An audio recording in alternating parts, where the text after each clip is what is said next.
இன்னைக்கு நம்ம கிச்சன்ல சிம்பிளா ஒரு லஞ்ச் பண்ண போறோம். கத்தரிக்காய் கருவாட்டு குழம்பு, பீட்ரூட் பொரியல், சாப்பாடு. இது மூணு தான் சிம்பிளா ஒரு லஞ்ச் இப்போ பண்ணலாம்.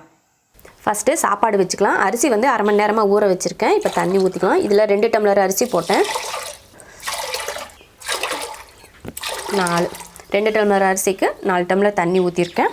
உப்பு போட்டு முடி வச்சிடலாம். விசில் போட்டு 3 விசில் விட்டு ஆஃப் பண்ணிக்கலாம். கருவாட்டு குழம்பு பண்ண போகிறோம். எண்ணெய் ஊற்றிக்கலாம். எண்ணெய் காஞ்சதுமே வெந்தயம் சேர்த்துக்கலாம். வெந்தயம் பொரிஞ்சதும் கருவேப்பிலை, ஒரு 20 சின்ன வெங்காயத்தை பொடியாக கட் பண்ணியிருக்கேன், அதை சேர்த்துக்கலாம். பெரிய வெங்காயமும் சேர்த்துக்கலாம். நம்ம வீட்டில் எப்பயுமே குழம்புக்கு வந்து சின்ன வெங்காயம் தான் சேர்த்துக்குவேன் நான், அதனால தான் நான் சின்ன வெங்காயம் போடுறேன்.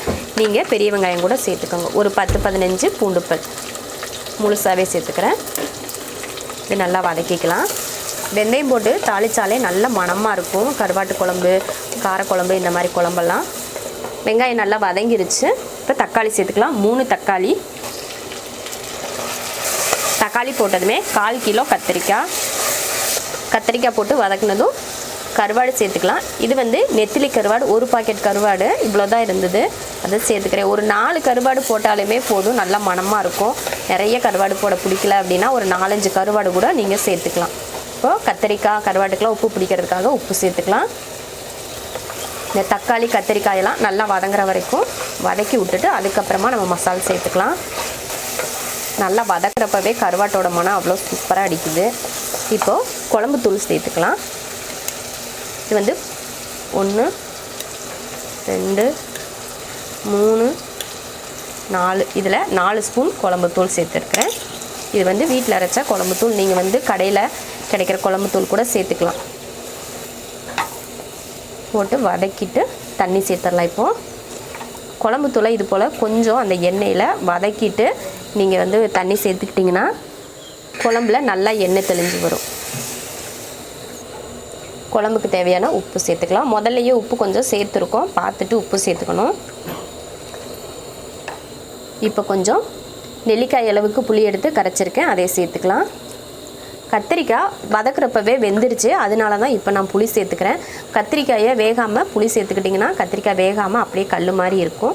ஓரளவுக்கு வெந்ததுக்கப்புறமா புளி சேர்த்துக்கோங்க.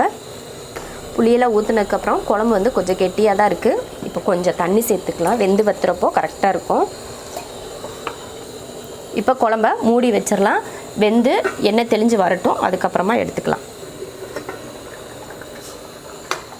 கத்திரிக்காயெல்லாம் நல்லா வெந்துருச்சு. குழம்போட மசால் வாடையெல்லாம் போய் நல்லா வெந்திருக்கு. இப்போது அவ்வளோதான். இப்போ குழம்பை இறக்கிக்கலாம். நல்ல மணமாக இருக்குது கருவாட்டு குழம்பு. அடுத்து பீட்ரூட் பொரியல் பண்ணிக்கலாம். பொரியலுக்கு எண்ணெய் காஞ்சதுமே கடுகு உளுந்து, பொரிஞ்சதுமே 2 வரமிளகாய், கருவேப்பிலை, 1 பெரிய வெங்காயம்,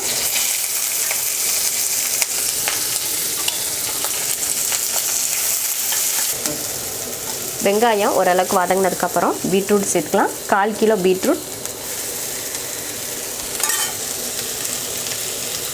பீட்ரூட்டை வெட்டிட்டு கழுவலாம் கூடாது. வெட்டுறதுக்கு முன்னாடி கழுவிட்டு தான் வெட்டணும். வெட்டினதுக்கப்புறம் கழுவக்கூடாது. அந்த கலரெல்லாம் போயிருச்சுன்னா பீட்ரூட் டேஸ்ட்டாகவும் இருக்காது, அதில் இருக்க சத்தும் போயிடும். தேவையான உப்பு, பீட்ரூட் வேகிறதுக்கு கொஞ்சம் தண்ணி,